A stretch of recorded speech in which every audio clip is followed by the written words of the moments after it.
Assalamualaikum warahmatullahi wabarakatuh. Hello everyone, my name is Rahmanisa Hidayati. You can call me Nisa. In this video, I will tell you a story, a journey of a woman entrepreneur in Pakistan. And yeah, so today we are analyzing a delectable journey of Sumaira Wasim and Sam's Cake Factory. But before we deep dive into this case, into Sumaira's journey, we need to understand what kind of Sims Cake Factory is. But actually, just for her business name, actually we can imagine what kind of business Sims Cake Factory, right? Maybe you could speculate that it is a business in cake, something that related to cake, and yeah, that's not totally wrong. That's 100% correct. So Sam's Cake Factory is actually a Karachi-based startup. So Karachi is one of the area in Pakistan founded by Sumaira Wasim that specialize in premium customized fondant cakes.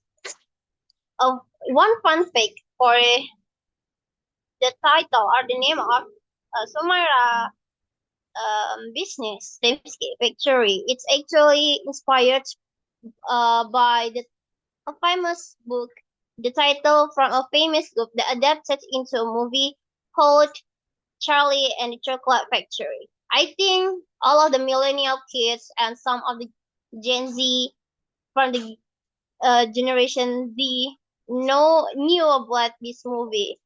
Um, a famous work from Roald Dahl, I think. Please correct me. Yeah, that's one a little fun fact for Samsky Factory.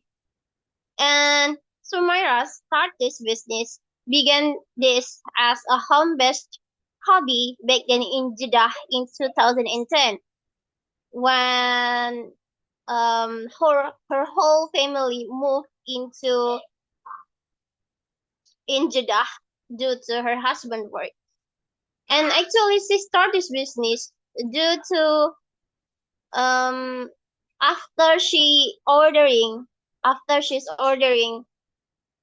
a birthday cake for her daughter. And seeing the cake didn't meet her expectations from the dates and then from the decorations. She starts to wonder, what if I start a business in home-based cake?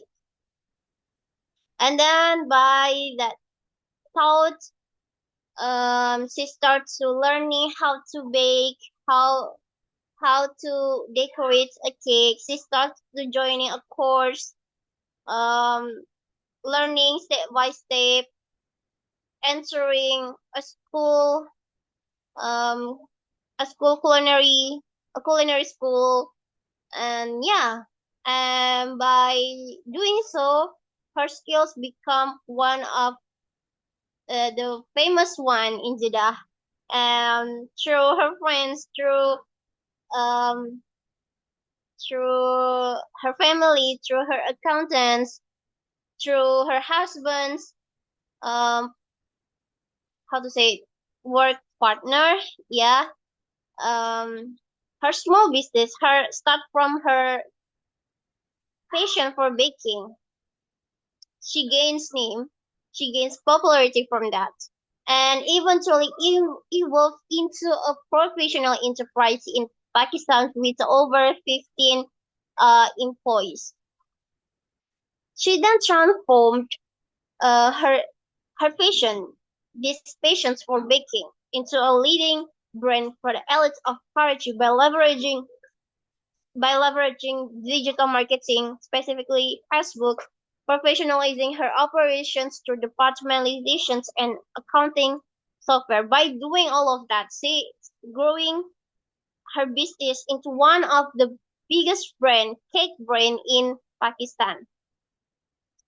And just like the last video, I will try to act like a business consultant and try to break down how this small kitchen transformed into a market leader, and I would try to provide a strategic roadmap for its future. And to analyze, to break down this, let's analyze the structure of this organization first. So I will try to share screen. So I used Zoom meeting for this video, and it helped me to share screen more clearly for the document that I want to share with you. So let's take a look at the organogram and team photo from Exhibit 3 and Exhibit 4. So here is the Exhibit 3, Samscape Factory team. This photo shows the Sumaira and her husband and the employees of the Samscape Factory. And for the organogram, here Sumaira Wasim as the founder and the CEO, and then Wasim Ghani as the co-CEO. And then looking down there, assistant and the four department that she creates: accounts or administration department, designing department, baking department, and finally the delivery department. By looking at these exhibits, we could tell that Sumaira had successfully transitioned from a one-woman show, a one-person how to say it, a one person work to a departmentalized organization. She professionalized her workshop into a departmentalizations or a departmentalized organization. As as what we seen before from the activity 4, we knew that she divided her workforce into 4 specific departments: design, and the kitchen, and accounts or administrations, and delivery team. This kind of departmentalizations allowed her to delegate the tricks of the trades. So what is the tricks of the trades? Means that it allowed her to transfer her knowledge, her skill to her new employees so that she could just focus on high level management rather being involved in every single baking process. So she just leaving all the kitchen things to the employees, and she just need to manage the things that related to management things. That's how she managed to transform her one woman show into a departmentalized organization. But one note that we must to keep is that actually Sumaira, as I said before, start this business as a home-based hobby in Jeddah. So at that time back then, she just doing all this baking stuff, all the decoration stuff by doing herself and with the help of her husband with the delivery thing. She gains order from her husband's how to say it, work partner. I'm sorry, I forgot uh the term. I mean, yeah, let's just change it into her husband friends and then her friends to her family. From doing the orders around the neighborhood around her, she gains the name, she gains popularity, she already has a base for her business, and all of her acquaintance acknowledge her skill, acknowledge the cake that made by her. So actually she already had a name for her business, and do that due to the due to the popularity of her work, it grew bigger, right? And for a business that grew bigger, so manage the complexity of a business that just got bigger, what she needs to do next is, of course, to departmentalizations her business, and that way, um, she managed to evolve into a professional enterprise. So she didn't just do it instantly at the first time, at the first stage. She opened the business and then she just departmentalizations her business. Not that way, but she started by doing the stuff, all her stuff, all by herself. And then after gaining some popularity, after gaining some names, she starts to departmentalizations her business into that those units or department. Okay, so we understand her situations, right? So that's for the structure. And now, let's take a look at the marketing strategy through the digital market. Up until now, one of the social media back then and now, there's one social media that its popularity, um, you can say stable, yeah, had stability, um, based on the users and the popularity, which is Facebook. Yes, the social media is Facebook. From 2010s and now, Facebook is still one of the top social media that used by a lot of people in the world, millions people using it. And um, in Facebook, this allows you not only to post something, to comment posts, to have a conversation with your friends, with your family through the chat features, but also allows you to have, like, you can say, a mini website, a mini web inside social media. So in Facebook, Sumaira utilized the feature on this Facebook called Facebook page and start to promote her business in that page. And as you can see here, I will share you the exhibit 6, which show you the Facebook page of Stemski Factory. Now, here is it. Stemski Factory with the likes, approximately 185,000 likes. And the daily visitors is 1,249 visits, like around 100 and almost 100, sorry, 1,300 visitors. Sorry, not visitors, yeah, 100 and 1,300 visits. With a home base, start from a home base physic, sorry, home base, how to say, home base hobby, yeah. I mean, yeah, I a little bit forget, I'm sorry. Start from a home base hobby, then grow bigger with with a total of people likes in your Facebook page around 185,000 likes. That's amazing. That's really amazing. Come from a woman entrepreneur.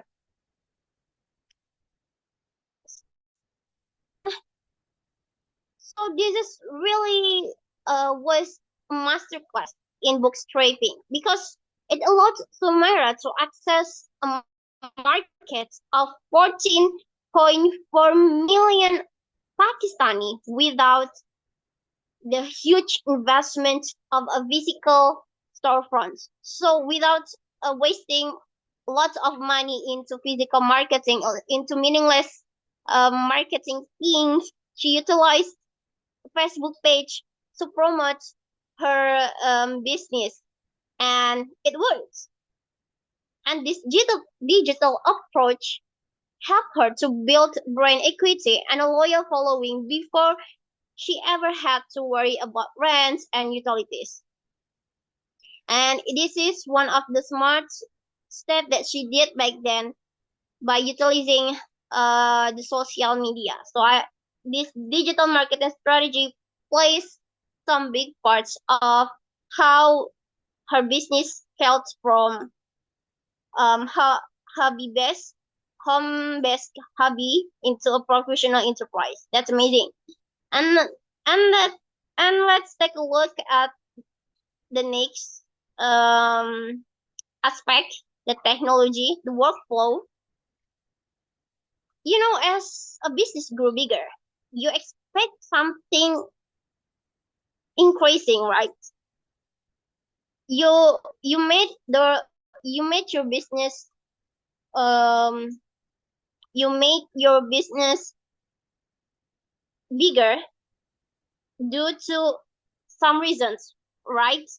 And this reflects on how the orders come, how the orders increasing for Samscape Factory. The orders saw a 200% jumps, not 100%, but 200% jumps. And these paper orders records became a liability. Yeah, because there's really lots of orders come for Timescape Factory. And facing this how to say massive order, Sumaira then tried to implement a technology called Wave 8. So let me share screen again. So according to the process flow in Exhibit 10, this is the Exhibit 6. Let me scroll down to Exhibit 10, the process flow. And I'm sorry that I still don't know how to rotate the page. So yeah, from this, you can see that for the orders, for the financial management, they tried to implement a, how to say it, a software, yeah, an accounting software called Wave 8. So look at that.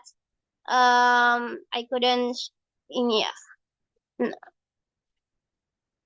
So here, so they tried to generate invoice through Wave 8. Wave 8 is a code-based accounting software. These utilizations of a technology called Wave 8 help them to professionalize their invoicing and financial management. This also ensuring that each department knew the tasks that they had to perform once the order was confirmed. These utilizations of Wave 8 of an accounting software shows that not only it helped them to work effectively, but also eliminating human error in record keeping. And also showing that Sumaira is a leader that is open to the new technology. She's not a dull person, but she's welcoming technology to help her and her employees to work effectively, to make more their work easily, and that's show you how how to say it, how visionary Sumaira is, and I admired her by doing so. Okay, so we already finished to analyze three aspects of how this business how this business scaled, how this business grew bigger. So it starts from departmentalizations, from digital marketing, and also the utilizations of the technology. So if you want to grow bigger your business, you need to be a visionary. You need to be an open person. What I mean by open persons is you need to accepting the technology, the digitalizations of this era, and by doing that and utilize all of things around you, I think you could um growing your business into like one that Sumaira had. Okay, so that's it. And let's talk about how the leadership style. So back then, when she started the business in Jeddah, Sumaira and her husband Wasim demonstrated an incredible work ethic, an incredible grit, working 24 hours a day during the peak season. How amazing is that? They only have to sleep 2 hours in a day during the peak seasons. And they also didn't really ashamed to, how to say it, to personally deliver cakes and also accepted small tips. They didn't ashamed of by doing that. And this their work ethic um showed showed to their employees. I mean, like, you know, the lead the lead by examples leadership style. Yeah, this lead by example style is, in my opinion, too, is also one of the most effective example by a leader to their employees or mm, to their, how to say it, yeah, to their employees, just say it like that, yeah.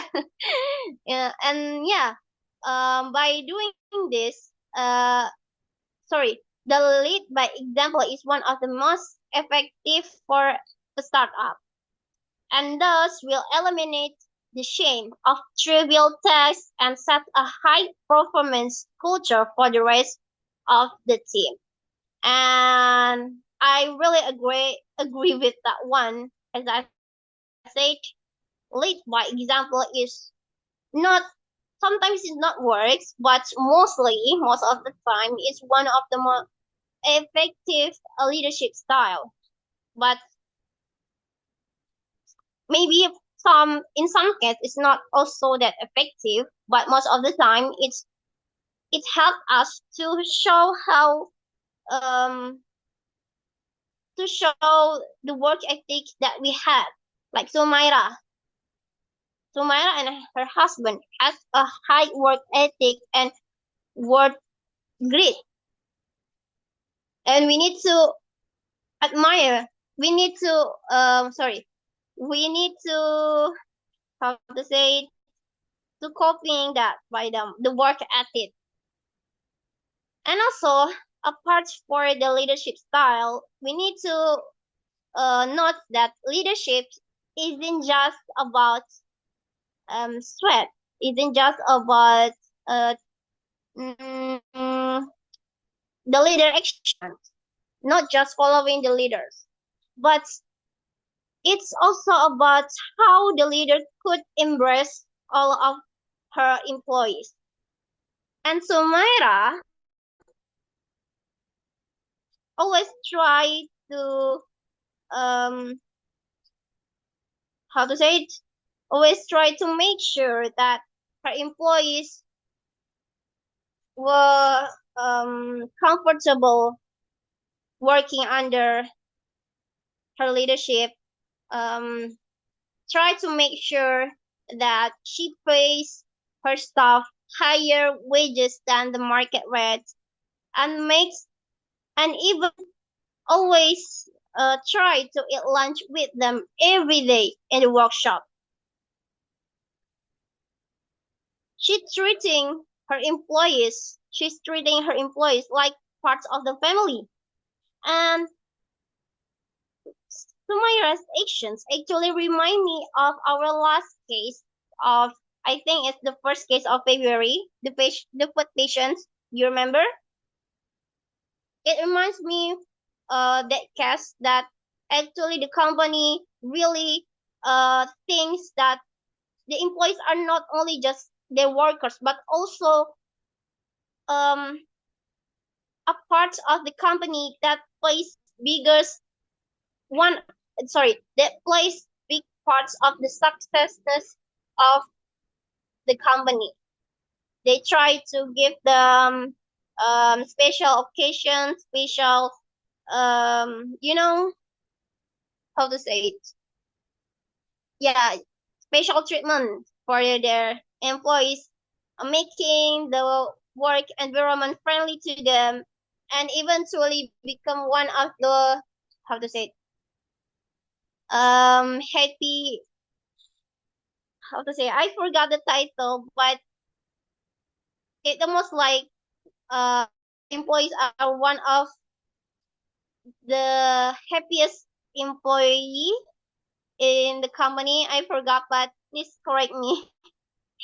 But yeah, uh, the point is that she treated her employees like parts of the family. She maintains high morale and loyalty, which is critical in a business that relies on the fi- finest, sorry, what, how should I spell it, pronounce it, sorry. Finest and finishing, yeah, finest and finishing of handcrafted products. And I totally agree. As someone who loves to do handcrafted stuff, um, treating the product, treating the product and the people around you with kindness, with heart, with love is could could build the morality and the loyalty of the people that works with you.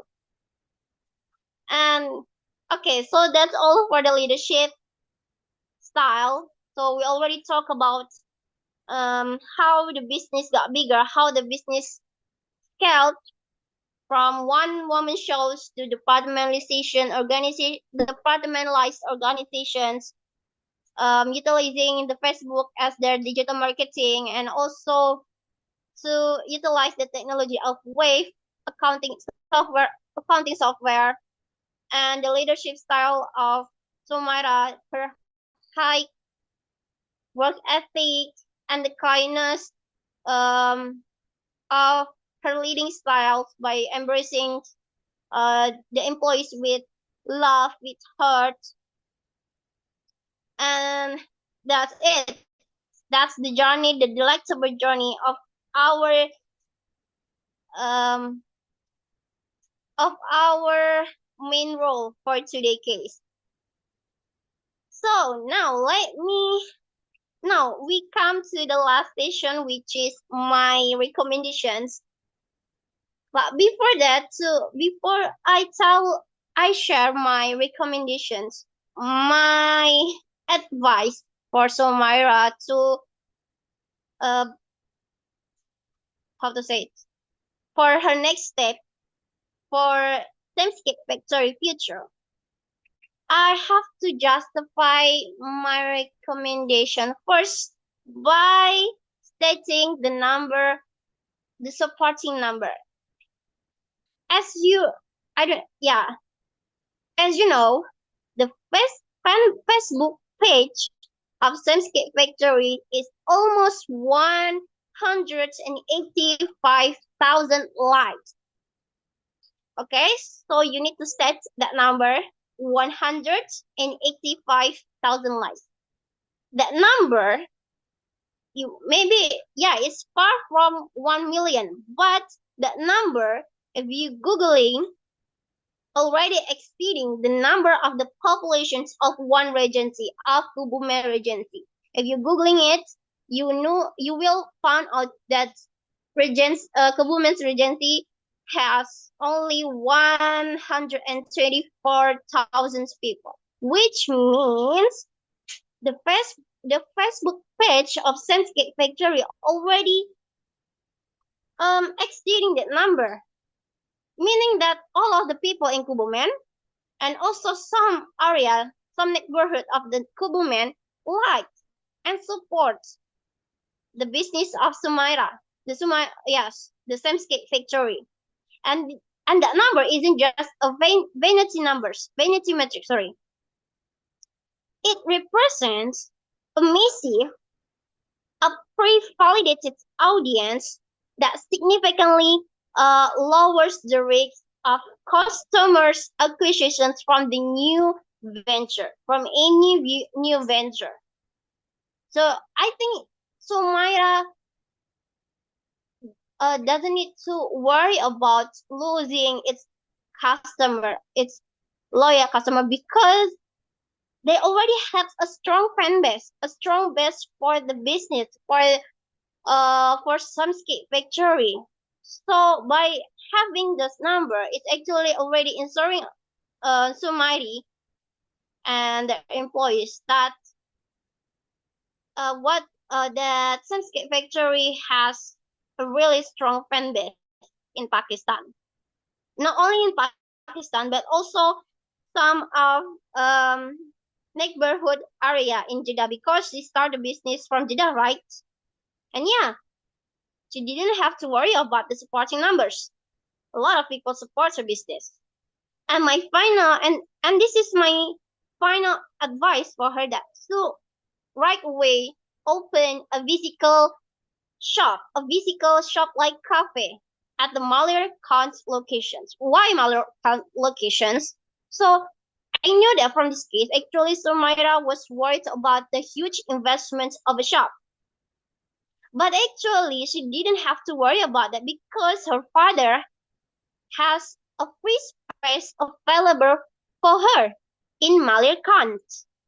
And also, the area of the Malir Khan is an affluent location of affluent locality. Yes, which means that it's surrounded by wealthy people, by the social economic with the high social economic class, which is the stage A and B. And those people from the social economic class are willing to pay between 600 Pakistani rupee to even until 2,500 Pakistani rupee per pound for kids. Yes, and by those